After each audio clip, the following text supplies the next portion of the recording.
Testing, testing, 1, 2, 3, testing, testing, 1, 2, 3, testing, 1, 2. Hey there, hi there, ho there, this is RHJunior, RHJunior Reality Check, coming to you live over the internet through a system of tubes. Bringing you the inner tubes with YouTube. Coming to you with a little broadcast I like to call Spleen Squeezins.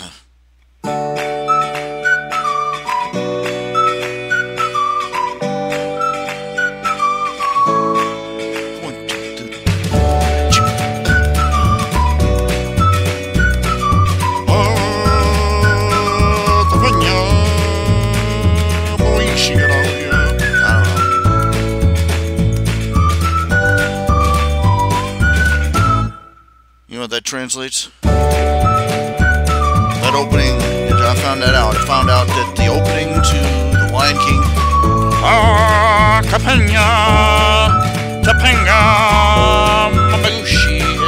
whatever, it translates to, hey, it's a lion. I'm like, well, thanks for that news bulletin, Topanga.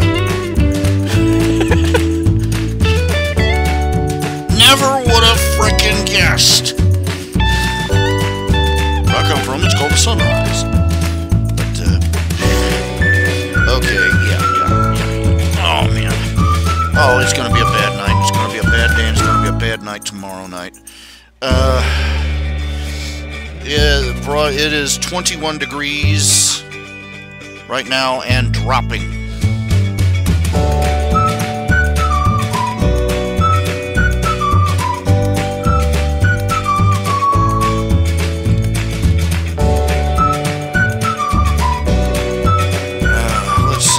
Supposed to get down to 11 degrees tomorrow night.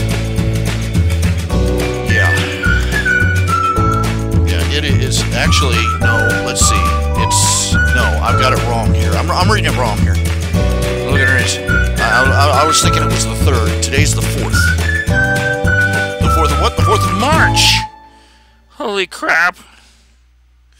And it's got to get down to 11 degrees tonight.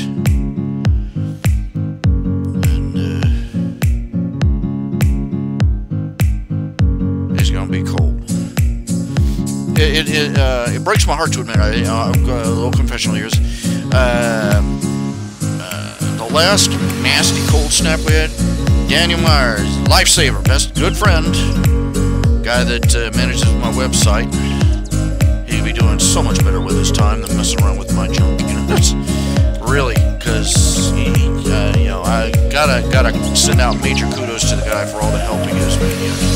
But, and for his, he sent me an electric blanket, great big electric blanket, 2-person electric blanket, one of those fancy ones with 2 controllers.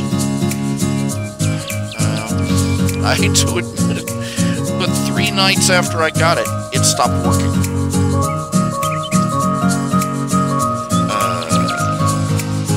The controls, apparently they have this thing, if the wiring inside gets broken somehow, or something goes wrong, and it stops working, and the controllers will just blink.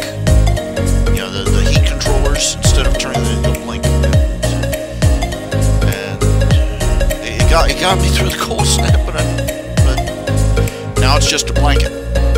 It's a nice blanket, but it is no longer thermally active.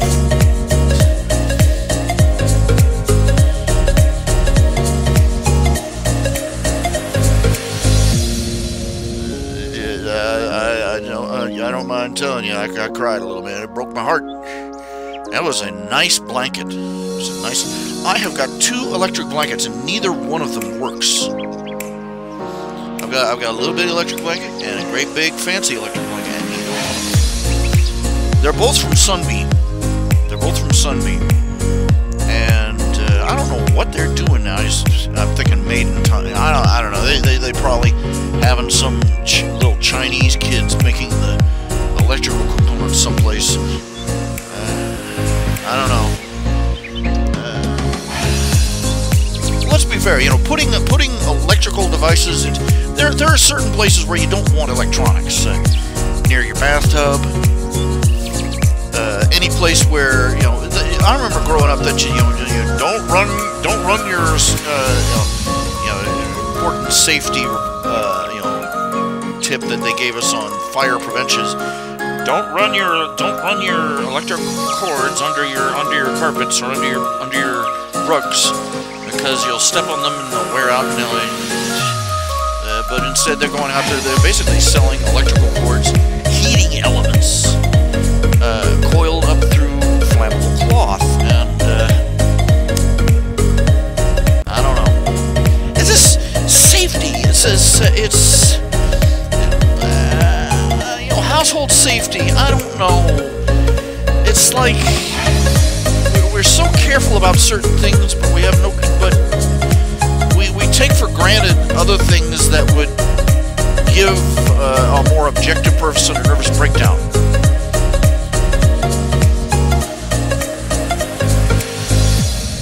Think about it. Okay. Now there are certain ways to heat your house. Okay, you got electric and you got gas. My trailer used to have gas heat before well, it's an old trailer, and the gas lines they not only leak, they are no longer up to spec. To put it mildly, they can't even replace them. They can't repair them. They would have to rip out all the pipe, replace it all with the new upgrade to whatever it is they're expected to have.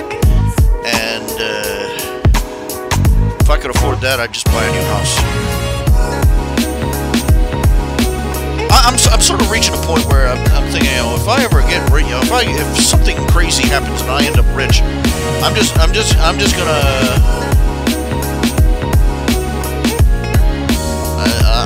buy a whole new house and new everything. I'm not even gonna bother trying to clean this place out. I'm just gonna have, just take a steam shovel and push it into a landfill.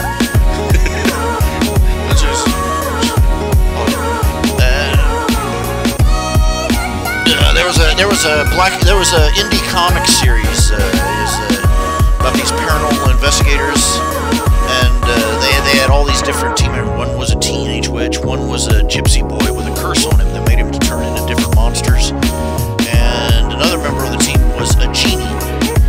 And the genie,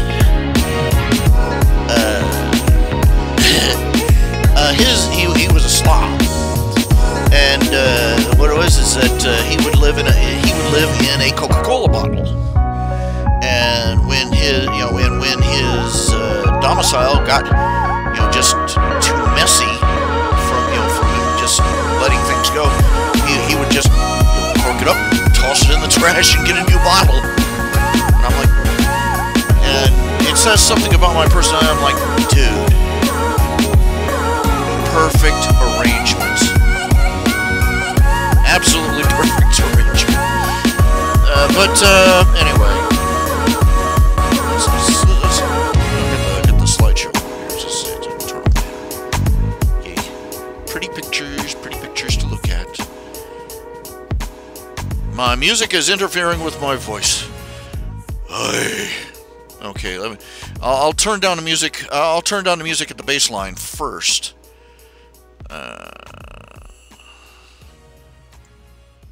Let's see here. I've turned it down to about half volume. There.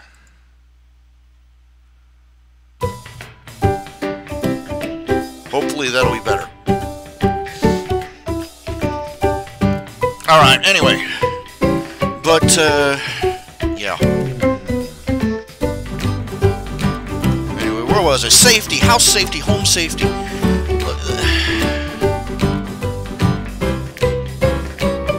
People, think about this. We still heat our houses with gas. Generally speaking, I don't like using gas. I like that it keeps the house very warm. I like that it is generally less expensive than electricity when you can get it. And I like that for cooking it's great. because it heats up the skillet even. You know, it heats up the skillets and pots and everything evenly and quickly, and it's not finicky like electric burners are. But the thing of it is that I don't like it because gas is just okay. Look, electricity kills you one way. You know, you stick your finger in a light socket and pay the price. But gas has at least 2 or 3 different ways it can kill you. It can suffocate you with carbon monoxide. It can explode. And, you know, and, you know, it can burn you. This is a serious danger. It doesn't even have to burn to be dangerous. Because natural gas, if you live in a house with a basement, it can kill you if you're down in the basement because it will fill up the basement first.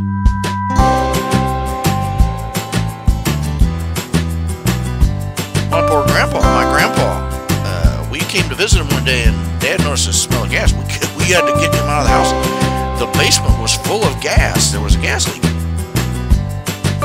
had to air out everything. Open up the basement where you get that aired out. Because the gas house, you know, you have a leak in the top floor and ends up in the basement. Boom, you go into orbit. So I'm like, yeah, gas. What a great idea. You live in a house with gas, you hear hissing, you pray for snakes.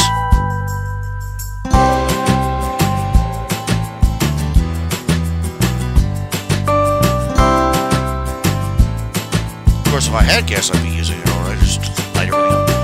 I used to have a propane heater. The son of a gun that I used to, you know, the first guy that I used to hire to do odd jobs for me, he said, "Here, let me take this home, and I got a connector. You could hook it up to, you know, blah blah blah blah blah." And you know, and he was taking. He claimed he was taking it to fix it up or something with a new valve that would let it hook up to a bigger tank. And he never came back with it. I'm not going to chase him down for it either. Years since I've even seen him. Not worth it. But anyway,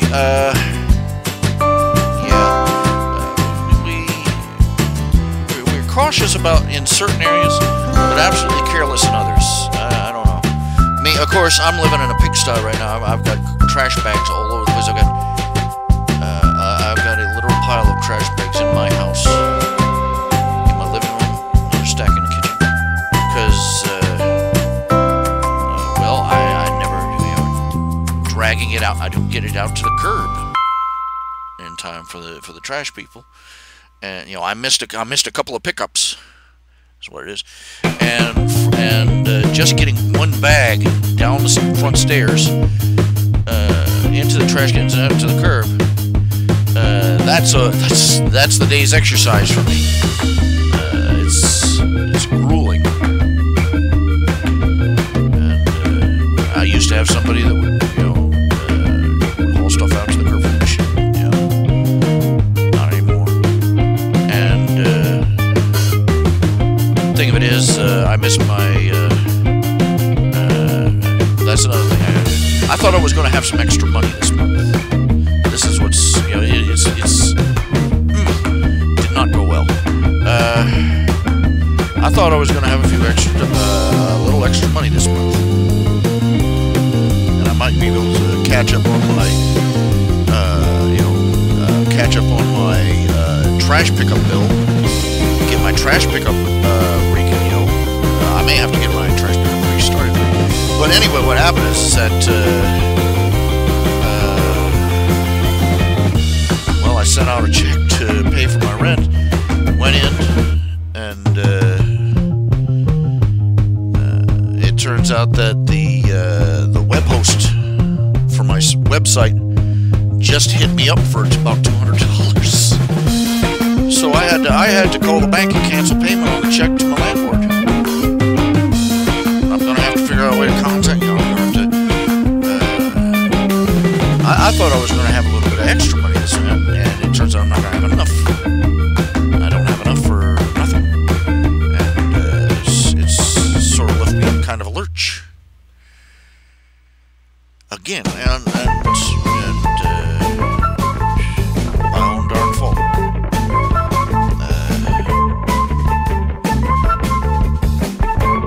I don't know where I was going with this. I'm not sure where I was going with this. But anyway, I was saying the reason I've got so much trash in here is because I don't get it all. You know, I didn't get it out to the curb when I had trash pickup.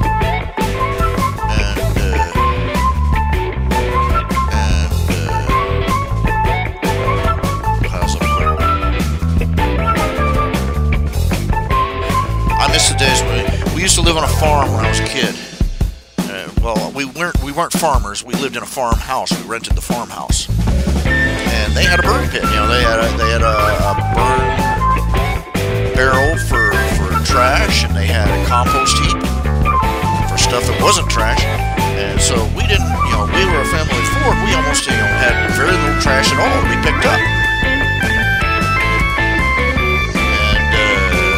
In another house that had a coal-burning stove, coal and wood-burning stove, or rather, furnace, and we'd haul anything that would burn down to that furnace. Of course, we had to haul the ashes back out. We'd dump the ashes out on the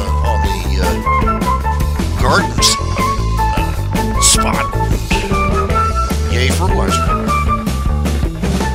Oh, Patreon worked fine this month. Patreon went fine. Everything went smoothly.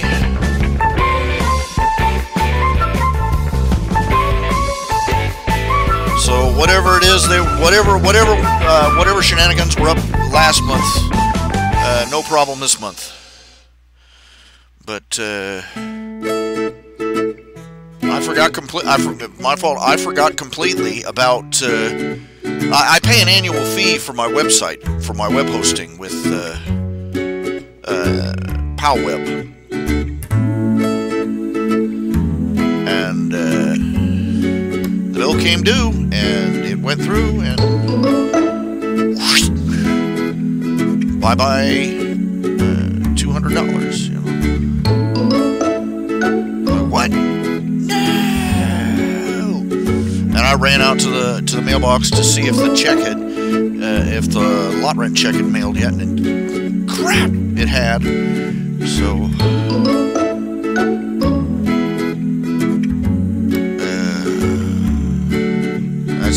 that's mortifying. I've never had to cancel payment on a check before. I've had to not send one in, but I've never, you know. The landlord is, you know, they're not going to be happy to get a canceled check, you know. I'm going to have to, I don't have their number, I'm going to have to find out what the number is.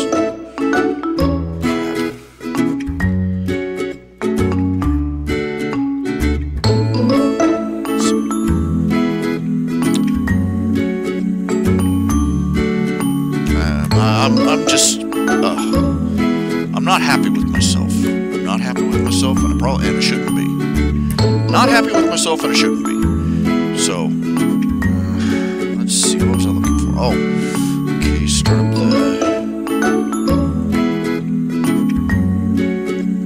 let's see, what was the strippers?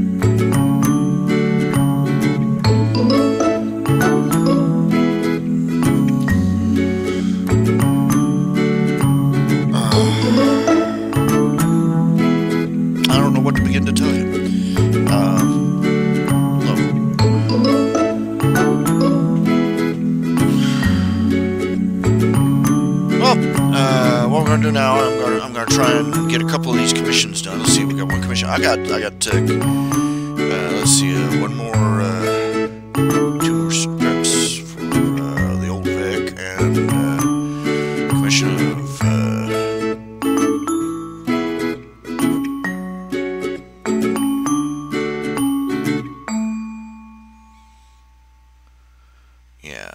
commission of Fennec and Loctara. Let's see, what was I doing? Oh yeah, I needed to open the email.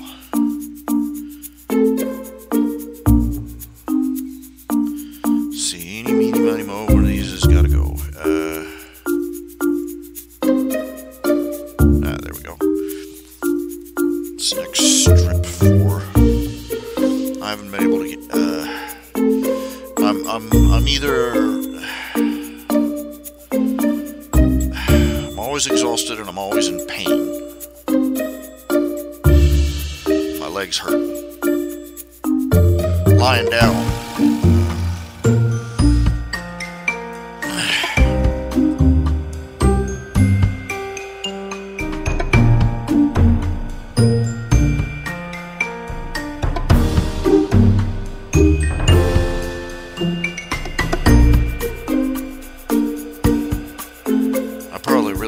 Back to the Arbors for another session, for another 2-week stay.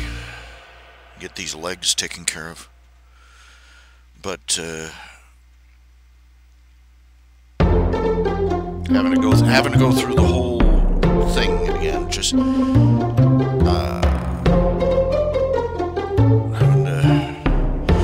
that means I'll have to contact the doctor. Go out to the doctor. I have to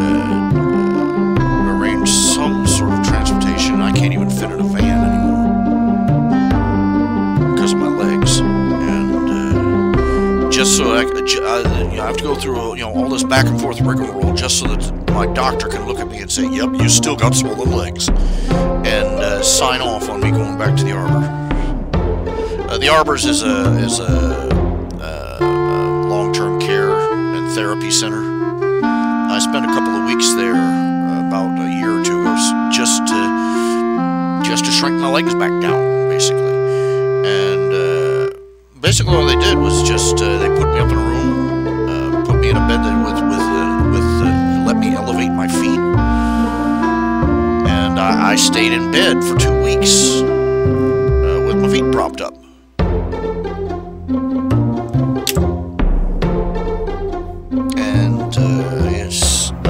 I hate doing that. I hate the idea of going there just to do having all this Medicaid money spent on doing something that technically I could do at home. I could technically do it at home if I wasn't living alone, and if I had a bed that I could properly, I could probably, I could just get some rolled up blankets and pillows, but then I would have to stay in bed 24/7 for a week.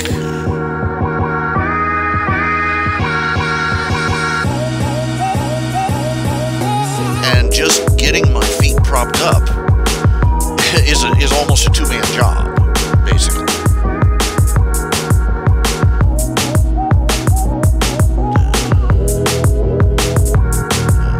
I don't know.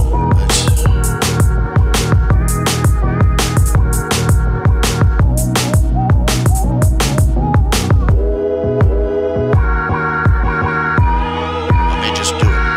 I may just disappear for 2 weeks, for a week or 2 weeks, and just try and go bedridden for a week. Stack up some.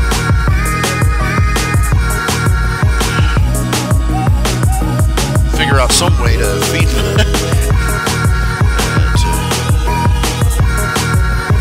That's life. I don't know. I just might have to. Propping them up every night.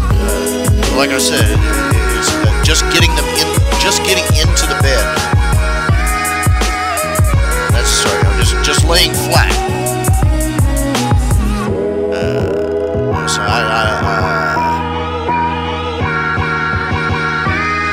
it's an Olympic event to try. My legs are each.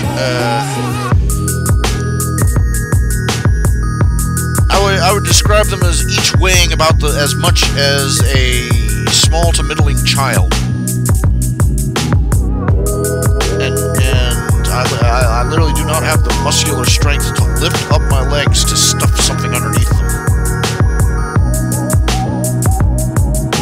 Ah, dang it.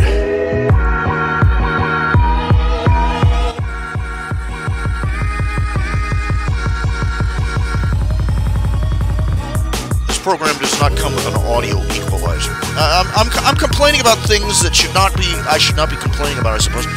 Or that I should be able to fix.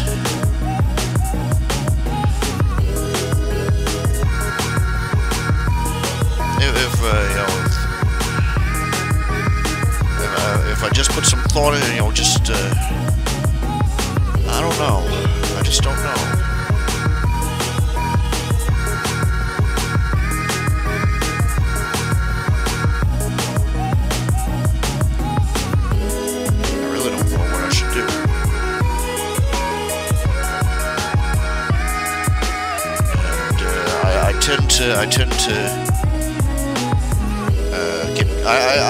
I tend to get gridlocked on my decision making.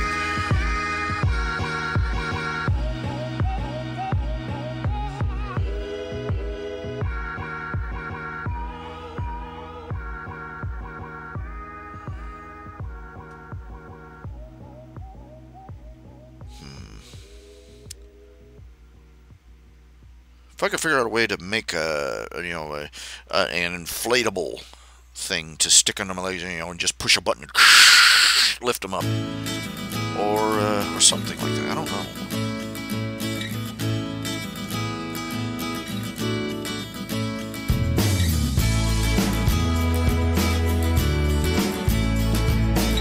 Decisions, options, and factions, and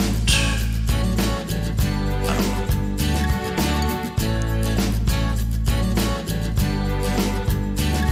Every time I try to come up with a plan, every time I try to come up with an idea or a plan, or a way of doing,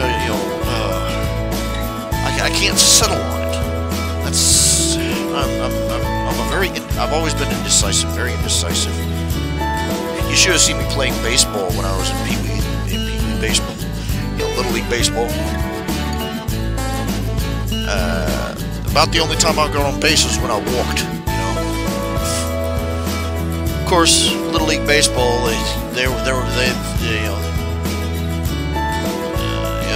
got a lot of walks, because they were as terrible pitchers as I was a batter.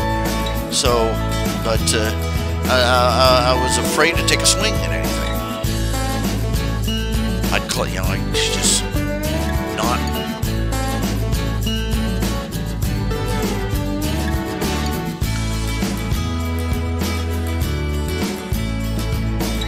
They'd throw and I'd not swing, and strike one, strike two, strike three, you're out.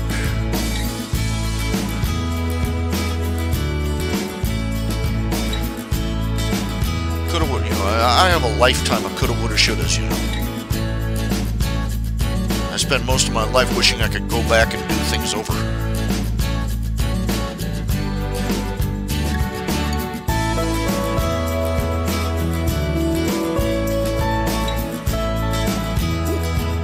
Daniel Meyer just sent me the warranty, the invoice purchase thingy.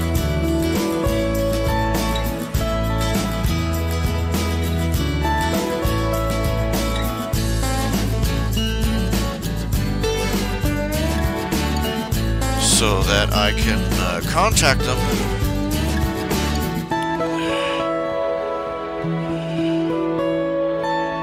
Well, thank you very much. I didn't want to say, I didn't say anything so long because I didn't want to make Daniel Meyer feel bad. Got me that nice plan, and then it sort of pooped out on me. But thank you, Daniel. Just with that, I can send it off to the.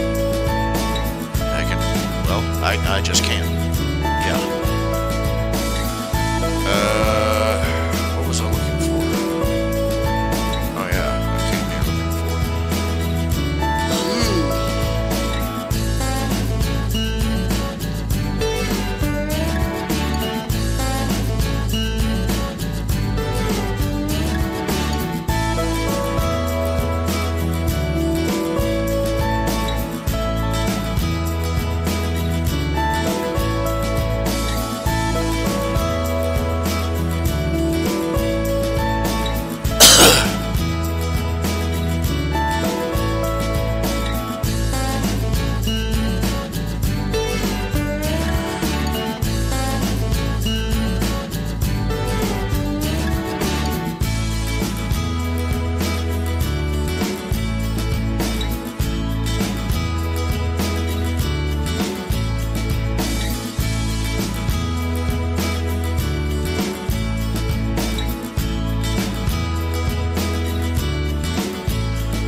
I've really got to ask Daniel if any of these just how realistic these stories are, because it's absolutely frightening some of the things he's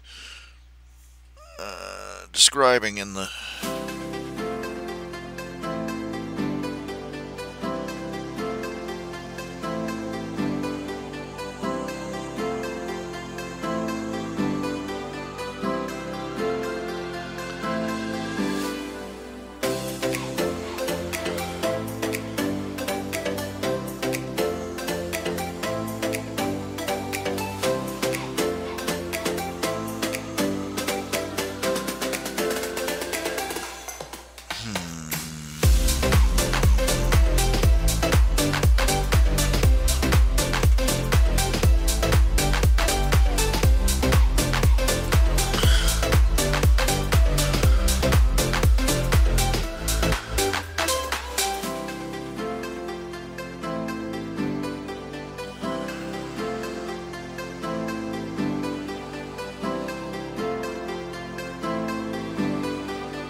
Doing that.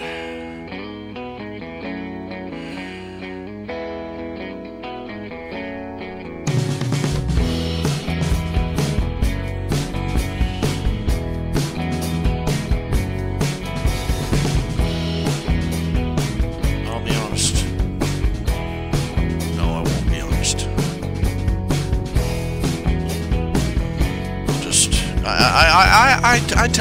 I tend to use a lot of phrases over and over and over again. I've noticed that it's a bad habit of mine.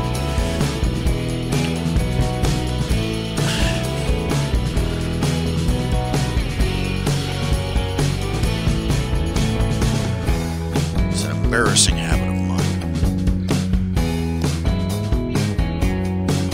Talking cliches and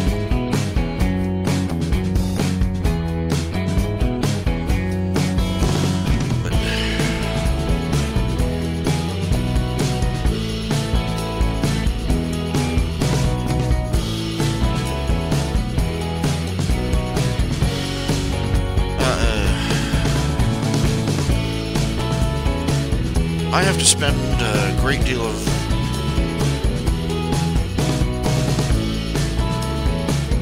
my time deliberately forgetting, trying not to think or remember about whatever crisis or situation I'm in. Because if I took a step back and I started looking at my life objectively,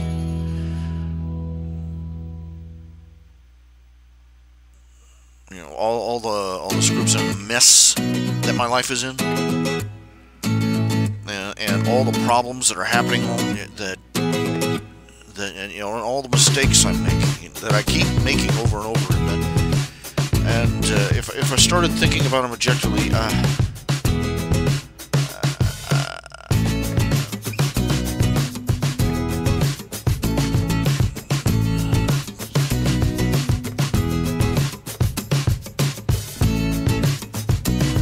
I'd fold.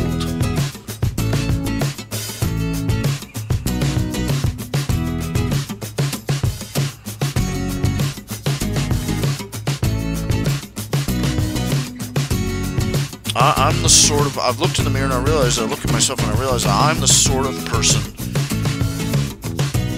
that I would have once called a lost cause.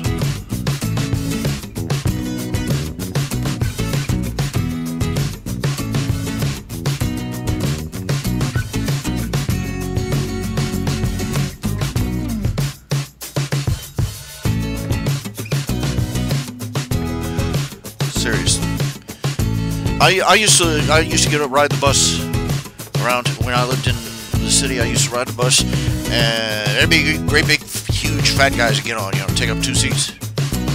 And I would sit there, I'm thinking, I'm gaining weight, but I'm never gonna get that fat. I'm that fat plus some. And that's even without my, without my huge mutant legs.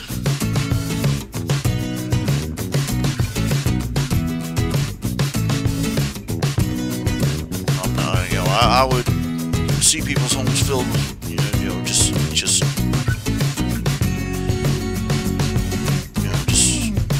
slovenly houses, and I would go, at least I'm not that bad. And then and then I go home, I look around, and I'm that bad and worse. And every time that I've managed to get through a crisis because of divine providence and the kindness and charity of others, there's always another catastrophe waiting around the corner.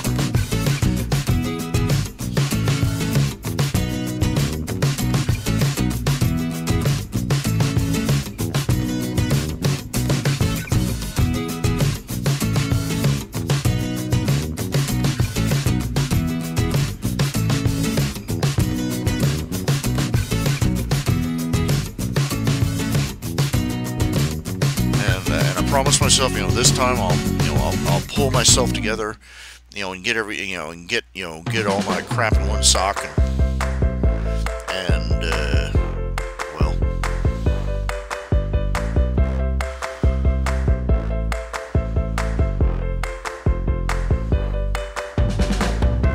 a number of times, over the course of my life, I've had to move back in with my parents. I had to move it back in with my parents at least 3 or 4 times.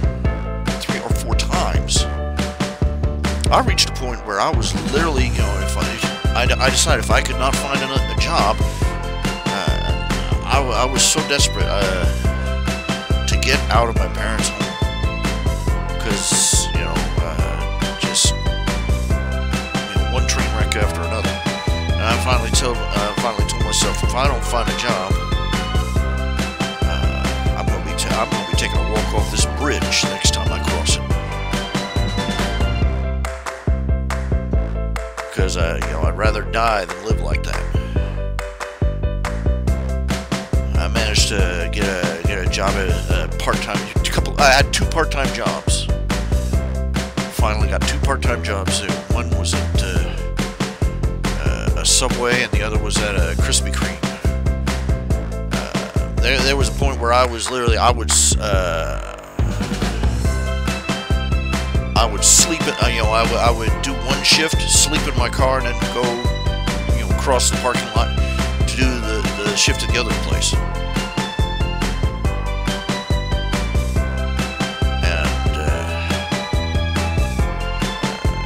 I pushed and I pushed and I pushed. When I finally got a place, I finally got a little one-room walk-up efficiency. That entire apartment was smaller than my living room, my current living room is, counting the bathroom. And I got up there, and that was about the point I started really going, doing comics online, pushing more for that, and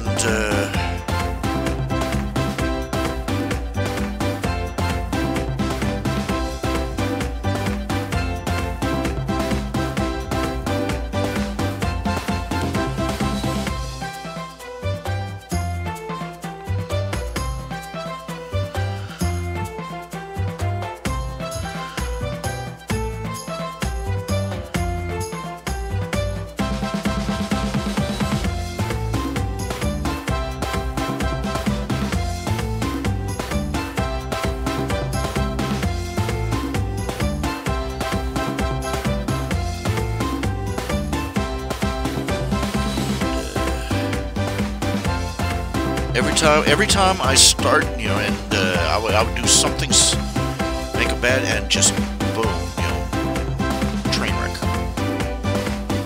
I would train wreck my life.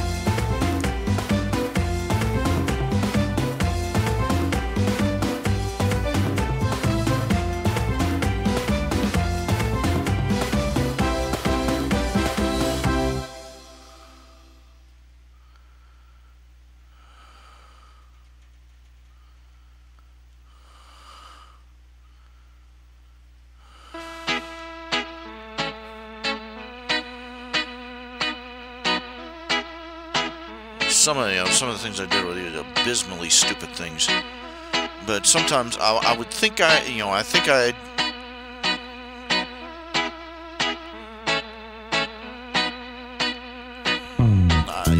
I'd have a plan, and then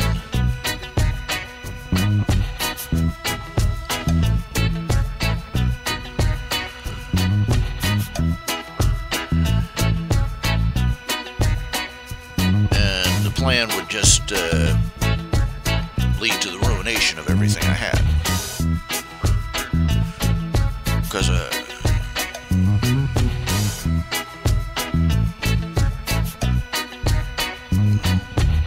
what can I say?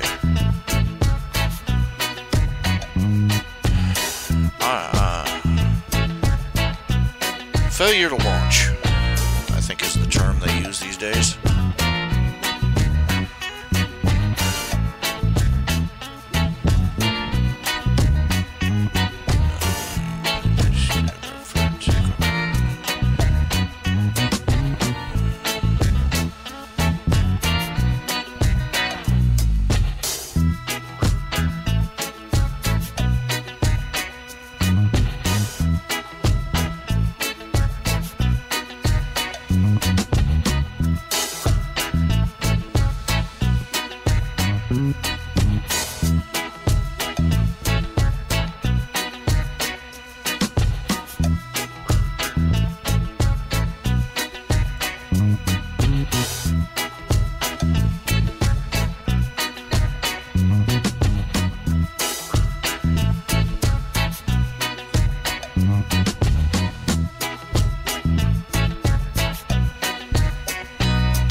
Well, I'm 47, and I'll be 48 come March 18th.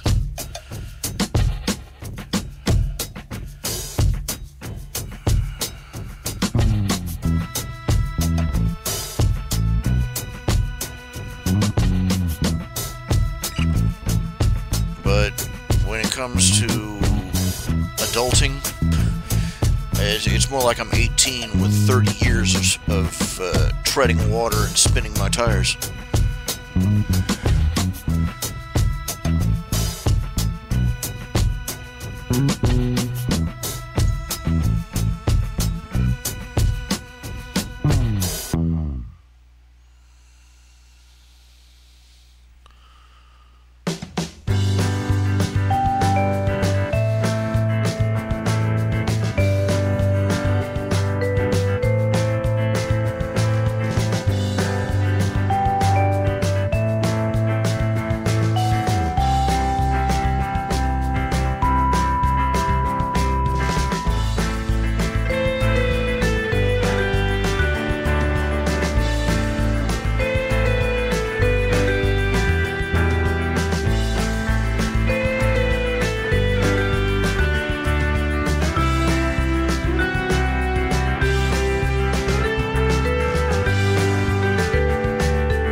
Oh, crud. Ouch. That's always fun. Oh.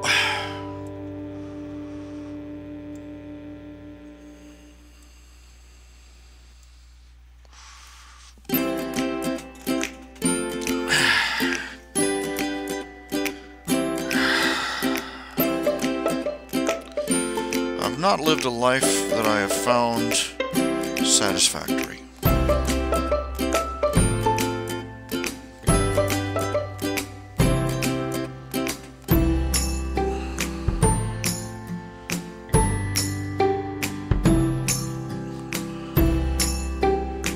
I couldn't begin to guess what course I'd have to take to get where I need to be, where I'd want to be. Physically, I'm in the same physical condition my grandmother, my grandparents were in their 60s and 70s. I am shut in.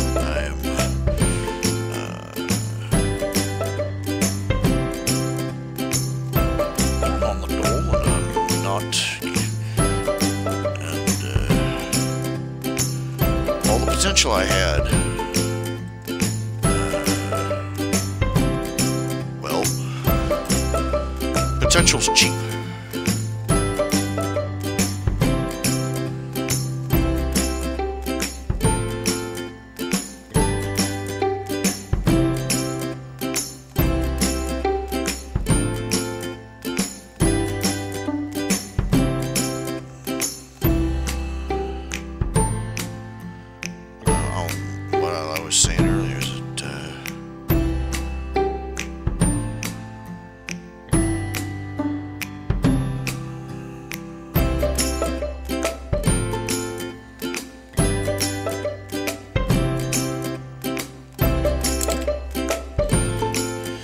I spend a considerable amount of effort not thinking about my situation, because if I let myself think about it too long, like I am right now,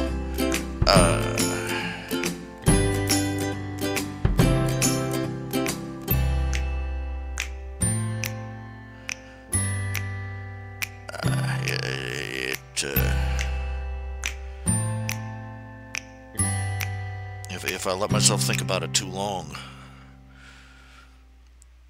it just shuts me down. I'm barely functional as it is. The last thing I need is to let my own self-awareness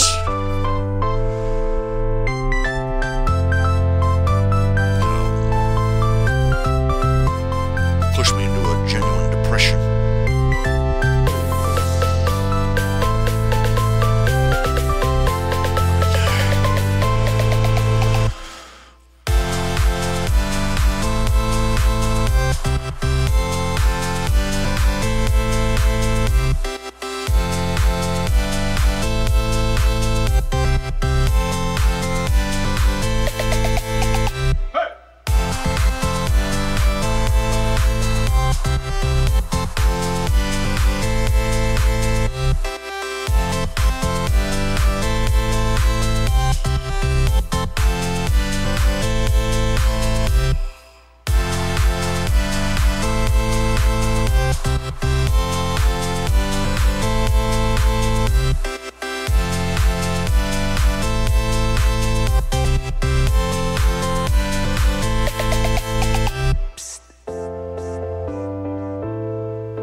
father would say just feeling sorry for himself.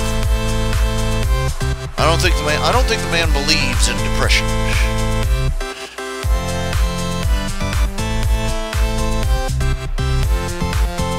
Feeling sorry for yourself. What that always confused me as a child, and it confuses me today. Feeling sorry for yourself. What is that supposed to mean?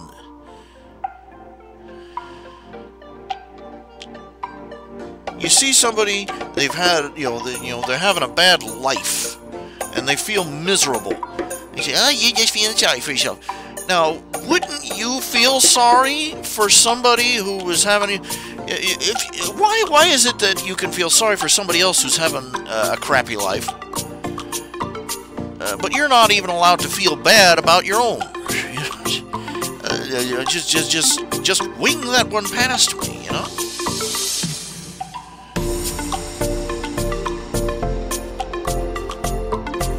You feel sorry for yourself. Well, I'd feel sorry for anybody who is going through what I'm going through. Is what I'm saying. That's the thought that crosses my mind.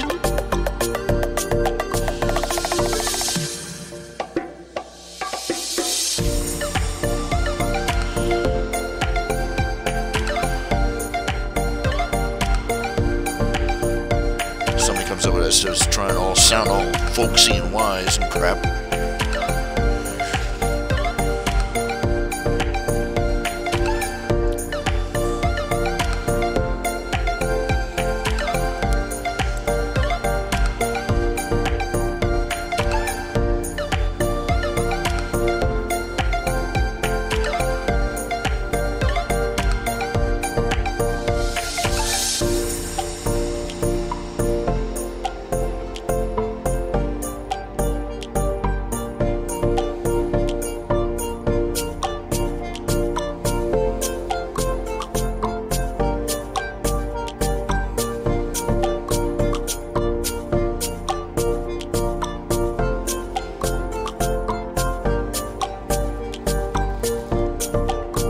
Not feeling sorry for yourself. Well, thank you.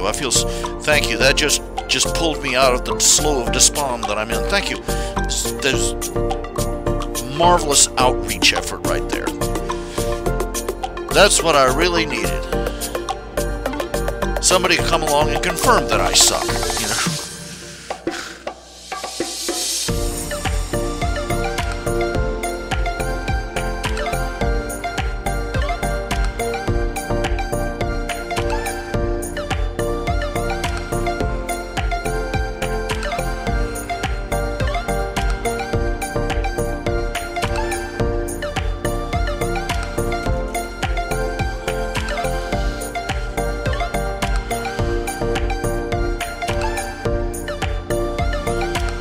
I don't know how to help. I don't know how to help somebody in that situation. You got people that say, you need to be kind, you need to be compassionate. Then you got other people that say, sometimes they just need a swift kick in the pants.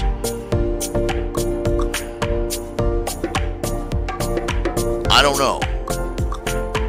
Maybe that's all I need is just a swift kick in the ass.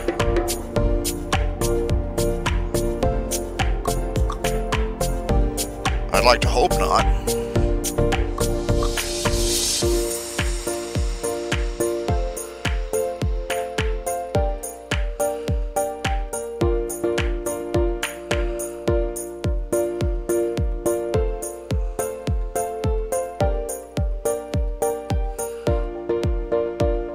Same people that say he needs a swift kick in the pants, are the same people that don't kick a man when he's down.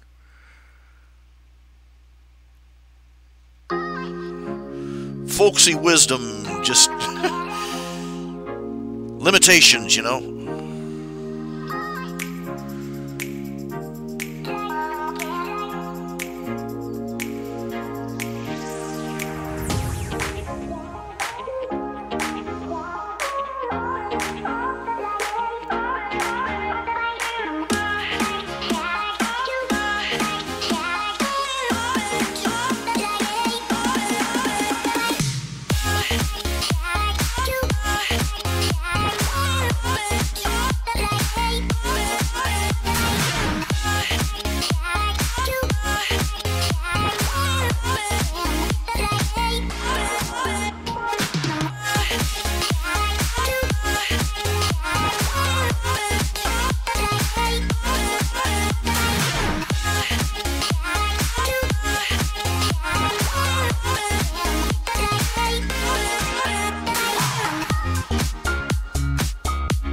kick a man when he's down. When else are you supposed to kick him? When else are you going to be able to kick him?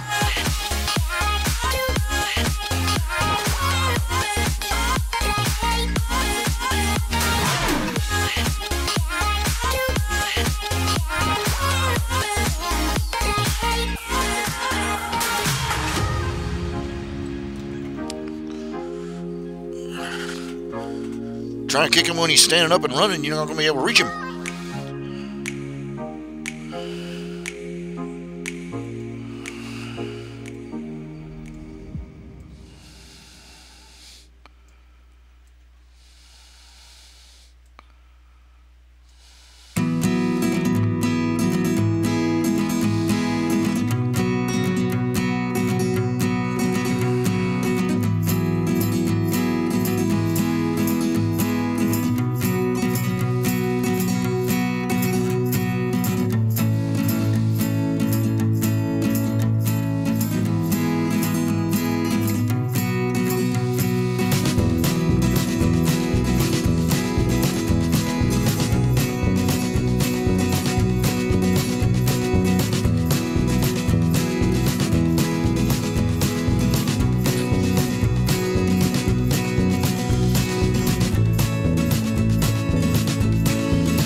There we go.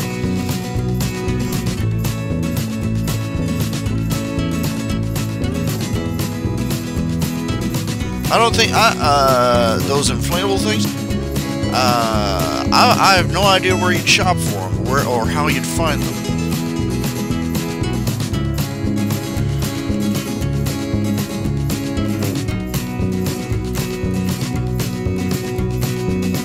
How's the song? How's the music? Is the music and everything balanced, equilateral? And I don't know if I'm using the right word.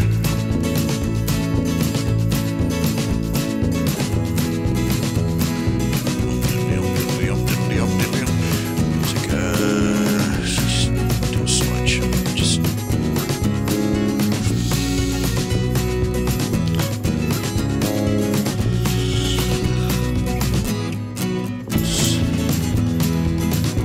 dropping down to 20 to 11 degrees tonight.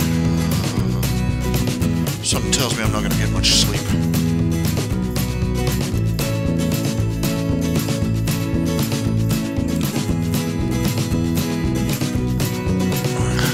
Let's see. Oh, let's try inflatable leg lifter. Let's see if we got that. Inflatable leg lift. Well, I'll be danged.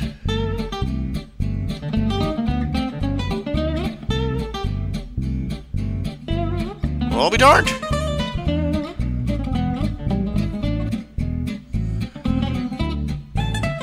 It exists. Well, some sort of technology. Let's see. It's here. $639. Ha! Let's see. What is it? Good grief. Oh, Safety Sure Leg Up Lifter Bedroom Aids.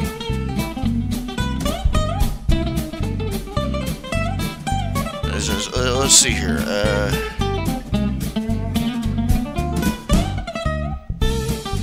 Promotes patient independence. That's what I'm looking for. Patient independence. I could use that. I could use more independence. Okay, let's see here. See, it's window capture. Wrong window. There we go. A Safety Sure Leg Up. It's basically a cane with a loop at the bottom. I don't know if I could use that though. My legs are literally so swollen over that you can't see my toes. So, you know, if I was, you know, I don't know. Maybe if I had just used a cane and slid it under my foot, you know, the loop, I don't think the loop would fit down over my toes. That's the thing. That's just for getting in and out of bed. That doesn't lift up your leg. A Mangar Live Lifter. Mangar. Let's see, Mangar Live Lifter. Let's see here. Let's see how it works.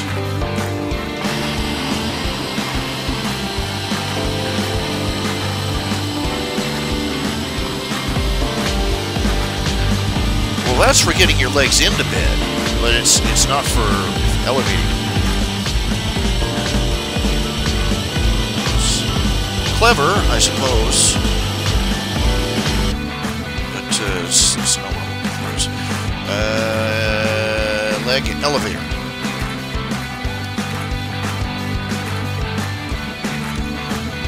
I've got a couple of foam cushions, but they're too small. They're too small. What do we got here? Yeah, this ortho bed wedge, I've got one of those. It's just large enough for one leg. That's how big my legs are. But this here, let's see. It's got to be leg rest and pump. Is it a battery powered pump?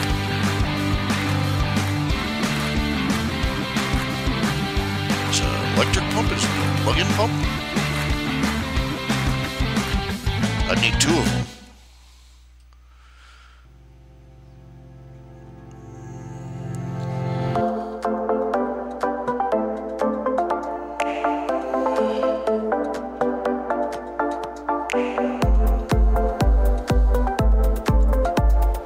Let's see how this works. When we are standing or sitting, gravity causes pressure in our veins, which results in discomfort, sluggish blood flow, and swelling. When our legs are elevated above our heart, we take advantage of gravity to lower the pressure in the veins, increase the blood flow, and reduce swelling. The patented angles of the Lounge Doctor leg rest are based on science, achieving the most effective and the most comfortable position for elevating your legs. Yeah, but the downside is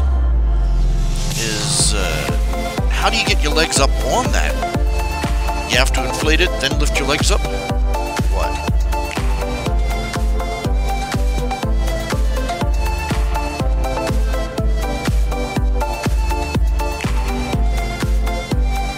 And of course, the problem with inflatable stuff like that, they inevitably spring leaks. Maybe I should just get another ortho bed wedge. That way I have one for each leg.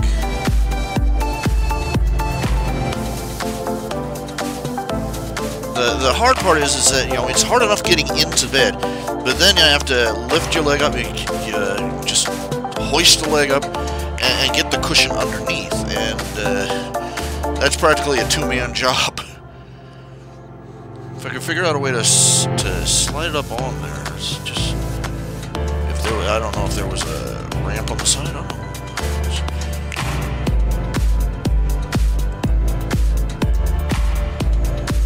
Bed wedge. It's a thought. Ouch, ouch, ouch, ouch.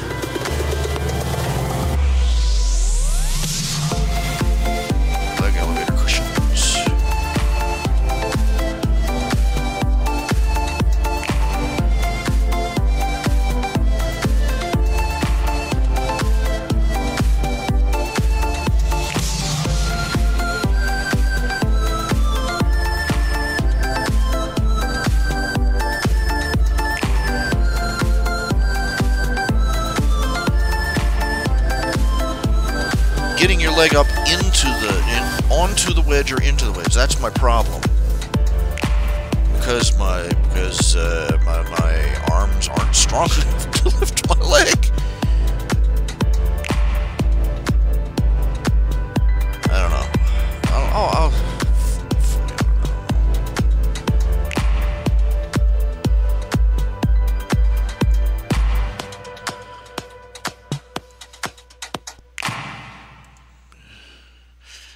it's sort of a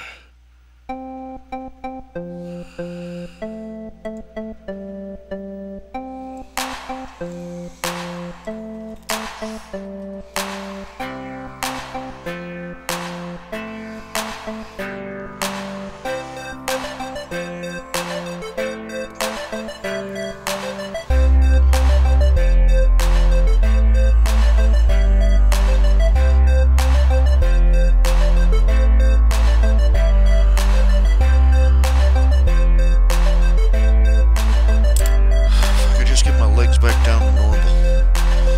If I could have my legs back.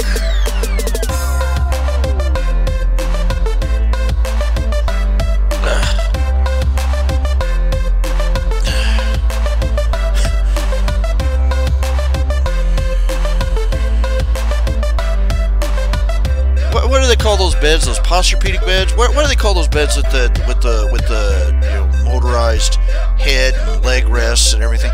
They used to advertise them on TV all the time.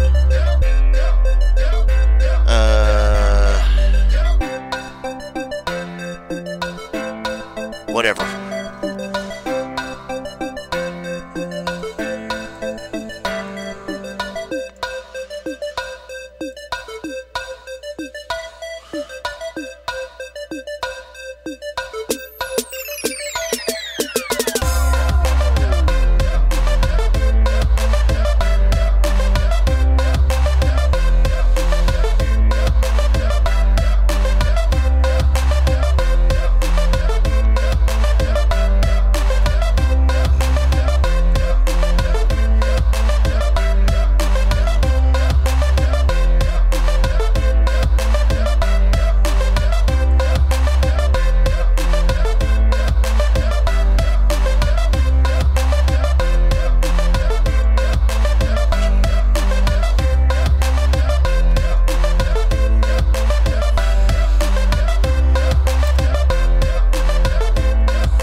I got a back wedge, a wedge for putting behind your back, and a wedge for putting under your feet. The thing of it is the one for under your feet.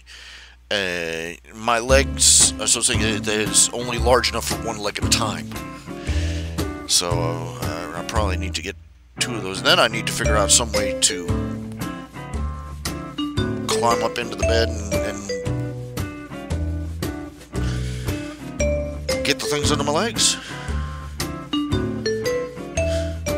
Bit of a conundrum, you know.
go.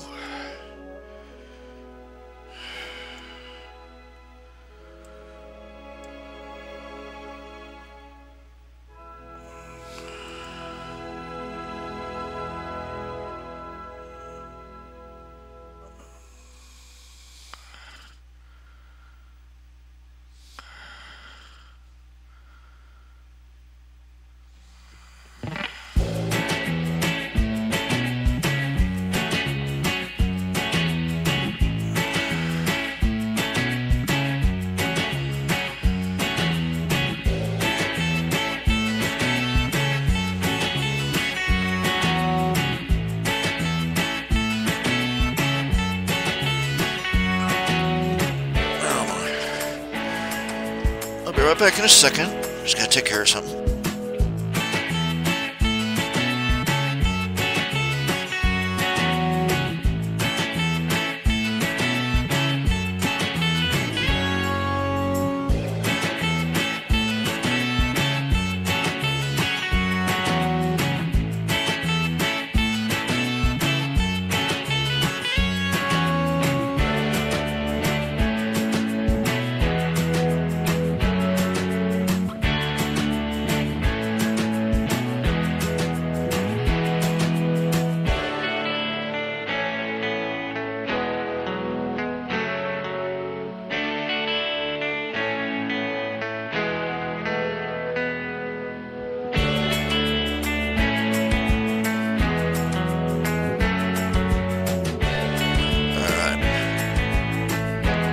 Let's see. A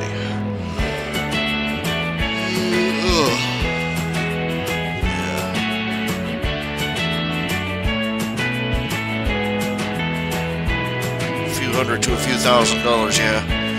I figured I can get a car for a few hundred to a few thousand around here. Good night.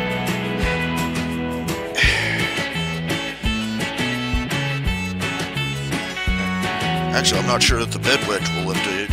Just elevating my legs a little bit is something. Elevating my legs a little bit is something.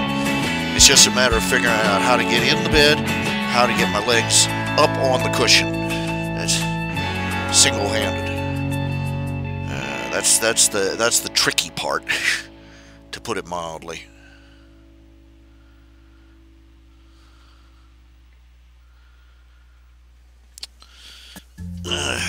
I could probably, actually, I have an old futon mattress. I could roll that up.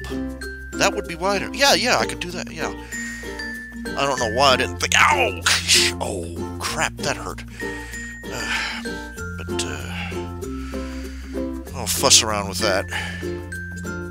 See if I can't do something with that.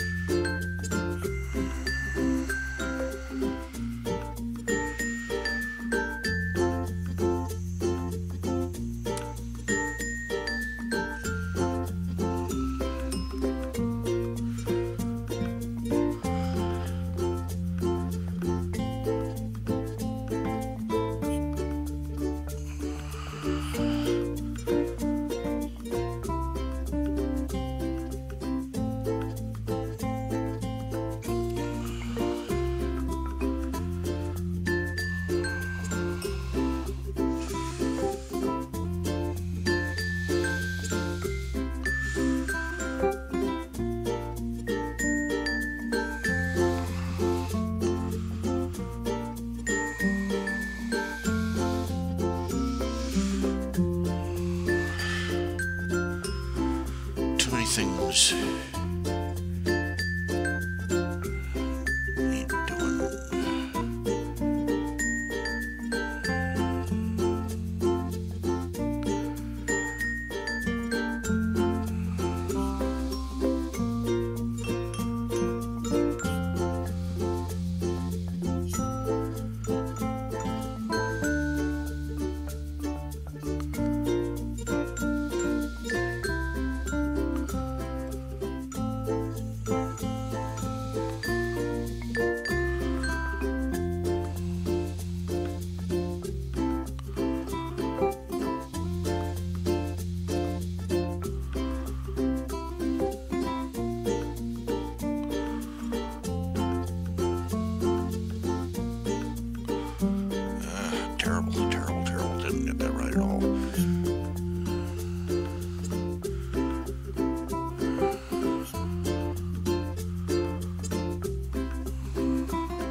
What's killing me?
Always tricky.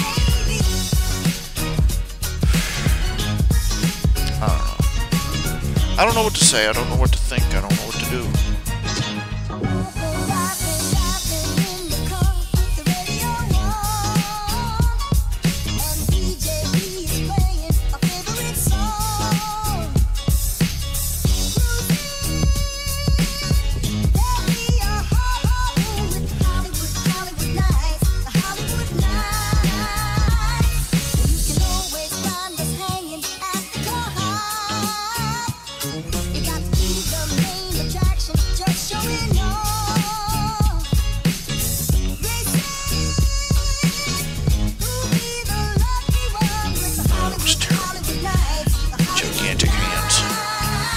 Man hands.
society, our nation. Just how far can it be pushed?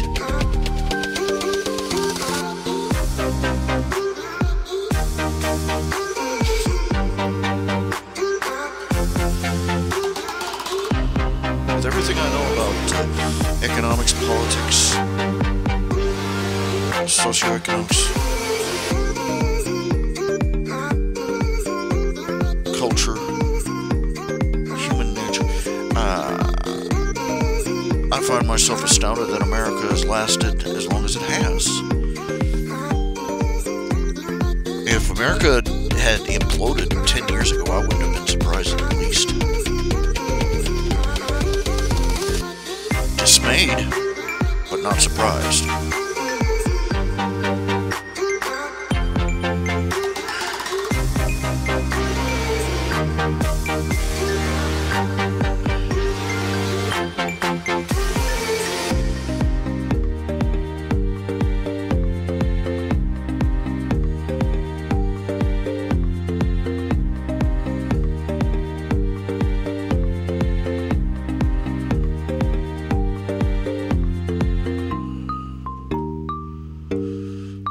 That's holding this country together, in my belief, is divine providence.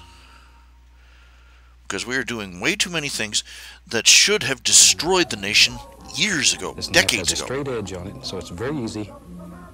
And maybe in our world here, there lives a happy little mountain. Fiat currency should have been the end of this nation 20 or 30 years ago.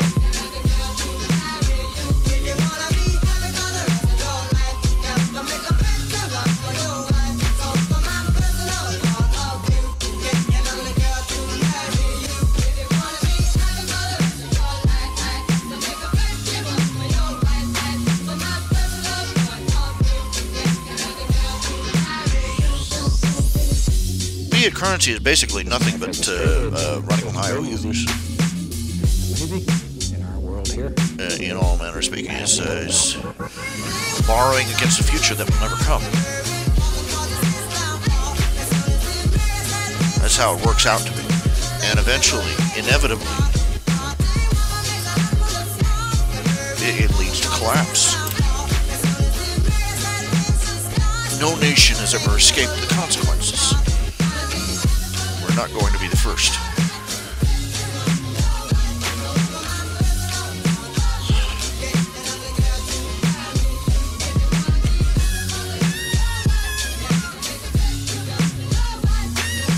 We simply aren't.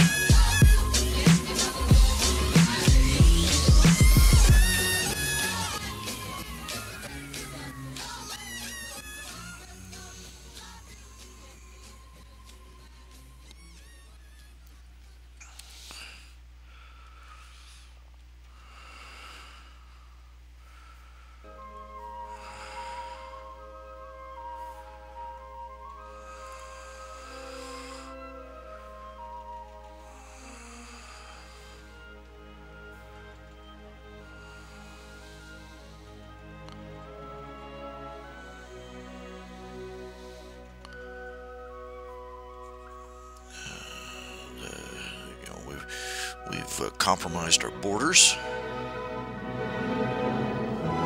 We have half-assed the war on terrorism. Let's call it what it is. It's the war on Islam. It's the Islamic war.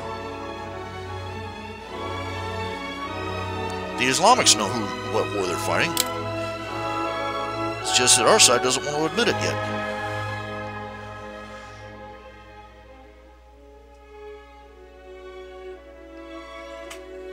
The first betrayal was the fact that we refused to call the war on Islam the war on Islam. War on terror. And that's a vague euphemism. It's like saying the war on drugs or the war on poverty. It's rhetoric, empty rhetoric. Terrorism is a technique. It is a tactic.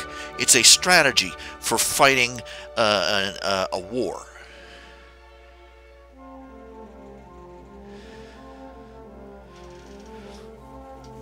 We're not at war with a strategy. We're at war with Islam.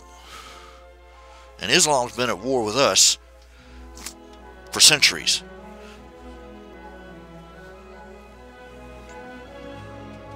September 11th was just the biggest, loudest, and most noticeable. It was a final attack by Islamic terrorists that was too large for even the blindest in the United States to ignore.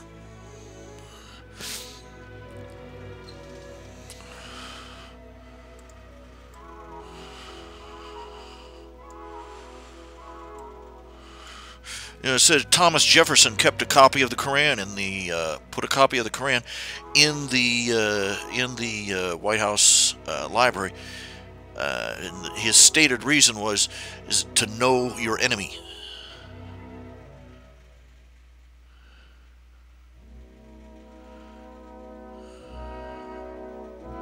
You know that say from the halls of Montezuma to the shores of Tripoli. You know what that's referencing? It's the American military, particularly the U.S. Marines, during back in the 1700s, going in to territory controlled by Muslim pirates and cleaning it out. Islam has been at war with us a long, long time.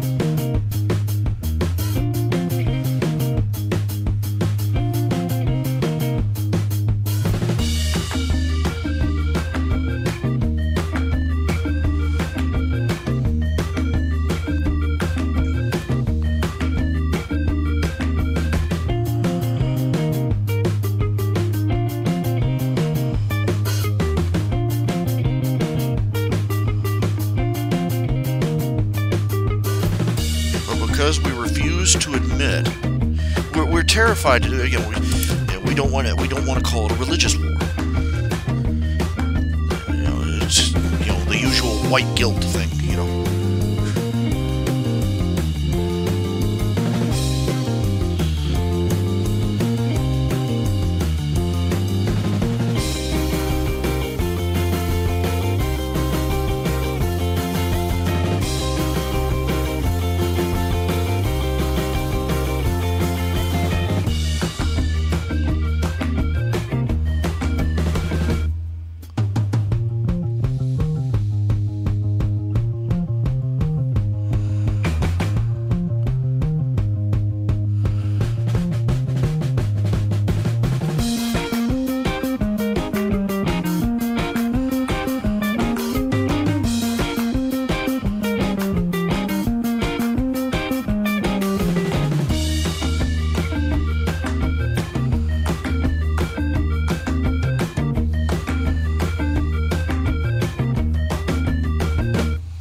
Going to be an Islamic Reformation.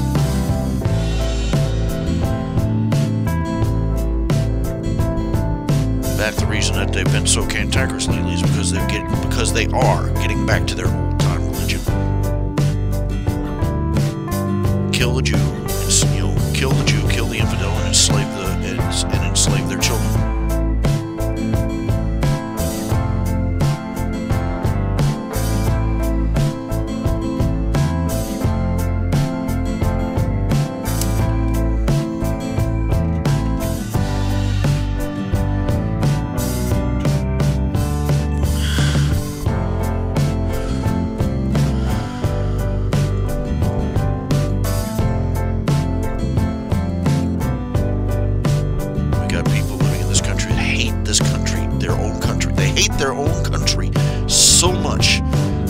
rather side with people, you know, who enslave women and who murder gays and who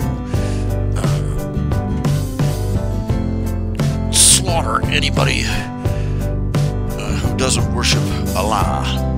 They'd rather side with that's the hysterical thing about it, is that all these feminists out there talking about, you know, the patriarchy, you know, the evil, oppressive patriarchal society, and then they'll turn around and snuggle up to Islam, the most misogynist, patriarchal society on the planet.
This is nothing new. I'm not saying anything new. I'm not saying anything new at all. In fact, I'm just basically saying stuff I'm tired of saying over and over again.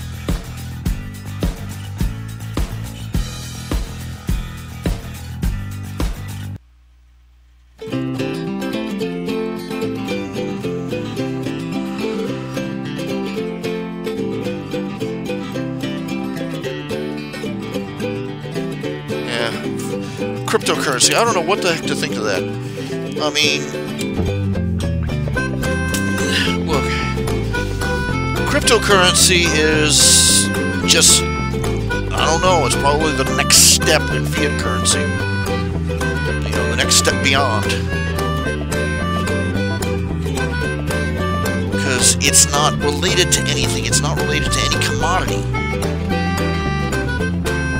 It's related to a number.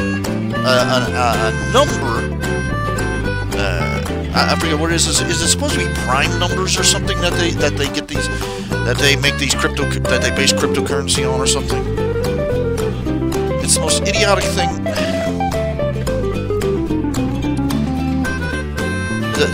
The fact that it inflated so insanely, you know, it came out and then it went through the roof and then it dropped a little and then it's all over the map. That says right there, not a stable currency. Look, we need to start teaching people. Go back to the basics. All trade is barter. Where am I coming up with that? It's a basic, simple principle. You know how money gets started? They need to learn where money gets started. How it becomes money. I remember when I was a boy, they tried to, they tried to pass it off. Fiat currency was the natural way of things, and when they had this, two cavemen, trading fish for furs, and but what happens when they don't want fish anymore? Got them chicken, and then it shows the caveman. Then they invent money. And he's holding up basically what is a braided rug. He says, "This called money. You buy anything with it." Ooh, like somebody sat down and invented the whole concept of money, whole cloth, right there. And I'm like, no. What happened is, how does money happen? You start out with two tribes. You start out with two groups of people that come together and they want to trade. And they start with barter, apples for oranges, potatoes for carrots, whatever. And they trade back and forth. And eventually, in the process of all this trading, of commodities, one particular thing, one particular commodity will eventually work its way to the top of the heap as a commodity that just about everybody wants and is willing to trade with. And so that commodity becomes essentially the early stages of the currency of that society. When Pokemon cards were all the rage, for a while there, they were, as the saying was, they were as good as money. They were money, because you took a Pokemon card into school, they'd trade anything to you for them.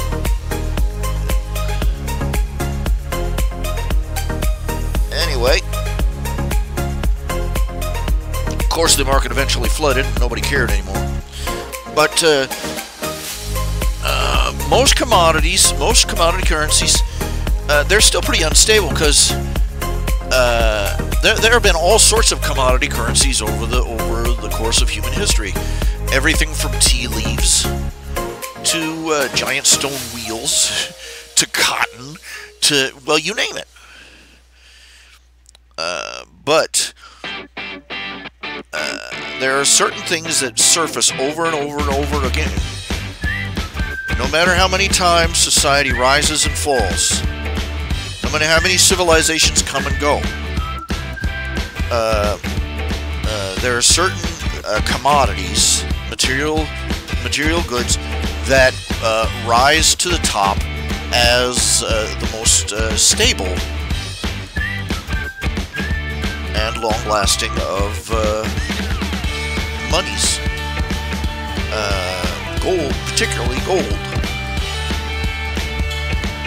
Gold, silver, but generally gold in particular.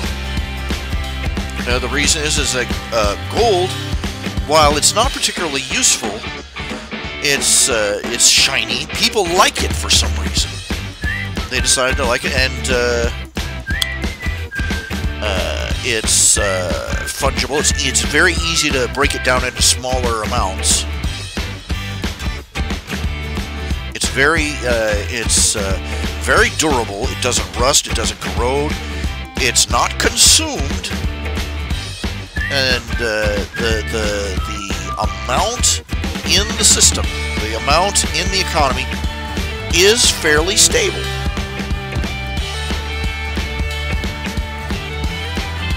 Because outside of certain gold rushes, even after a gold rush, the price of gold eventually restabilizes.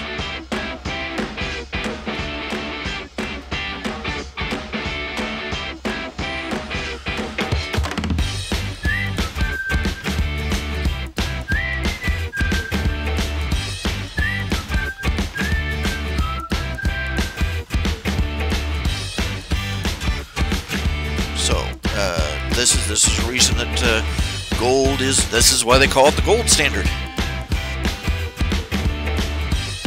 When you forget that money is just basically another commodity, you get this nonsense like fiat currency. And fiat currency is just basically passing around receipts for money for wealth that doesn't exist. No, these are things they should be teaching kids in grade school. How money is made. Where does money come from, and the difference between money. They're not going to teach. Nobody is going to teach you what you need to know to overthrow them from their place of oppression. They're not going to teach you enough to empower you to overthrow them. This is why government-run schools are bad.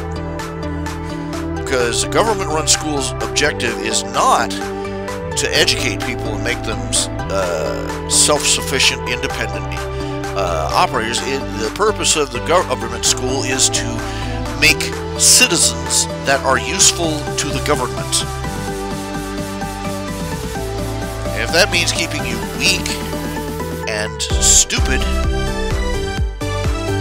well, hey, they've got that in the bag.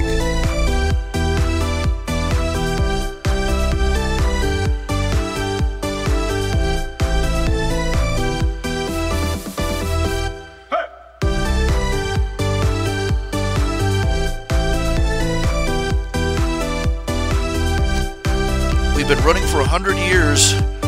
We've been running for a little over 100 years on Fiat, first off of partial,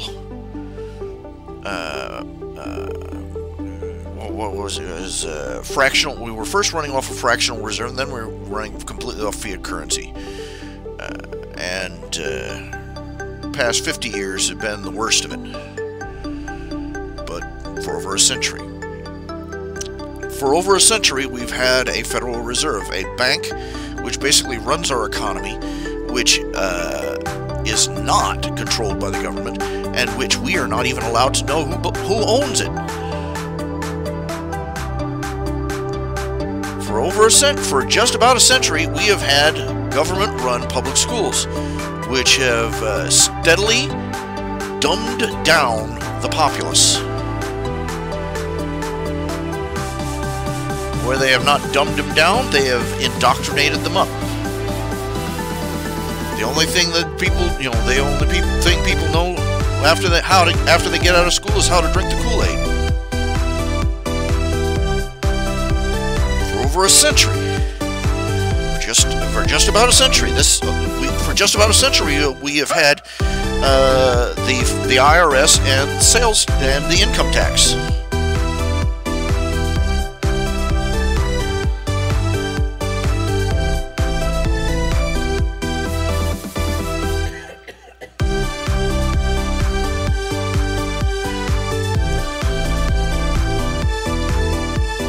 Close to a century now, we've had things like Medicare and Social Security and all these other government handout programs that are sucking the blood out of the nation. This is a catastrophe. We have literally laid the groundwork in a dozen different ways for a massive catastrophe in this country. And it's God's own it is God alone who knows which of these incubating disasters is going to be the one that strikes.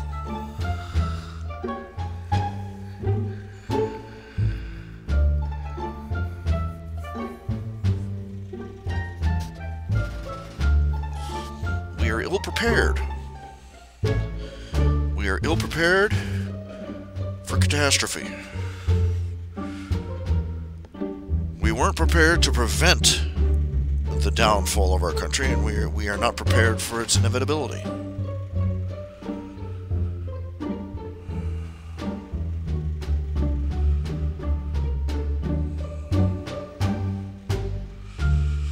Now, let's consider this.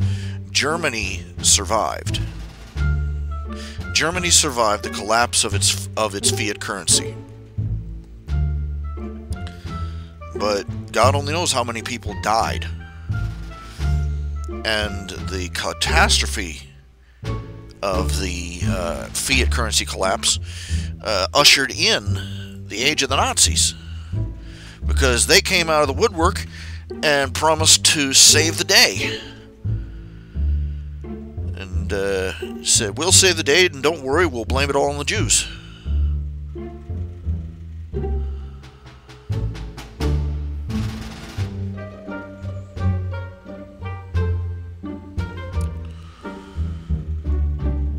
Germany survives as a nation, but I would not want to have had their history. Not in the least. Especially not with the leaders they have right now who are doing their damnedest to destroy what's left of their country. Letting Islamic, quote-unquote, refugees pour into their nation by the millions.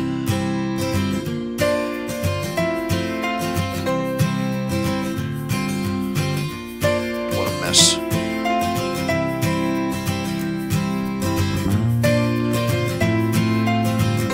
It is 11 o'clock at night. I'm going to go ahead and sign off. Because I won't buckle up. I think I'll cook up some soup and soak my toes in it.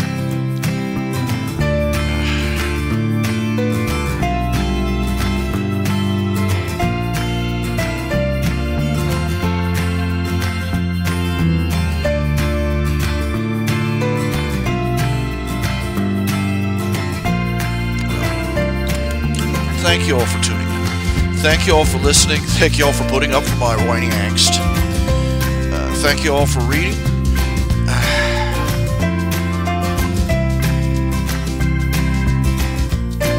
There's so much to do. I think I'm going to be 3 months dead before I finally catch up on everything.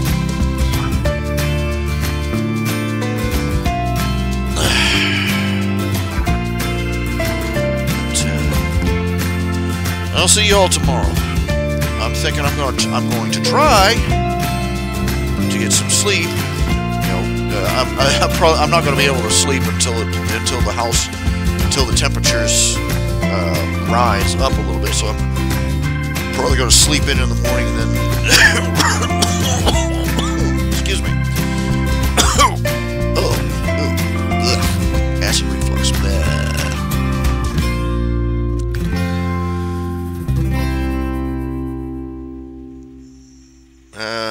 Probably I'm going to shoot for tomorrow afternoon. We'll see what we can do. Try and get some crap done. Get some new comics up. Get some maybe get some new chapters on my stories typed out. At least one.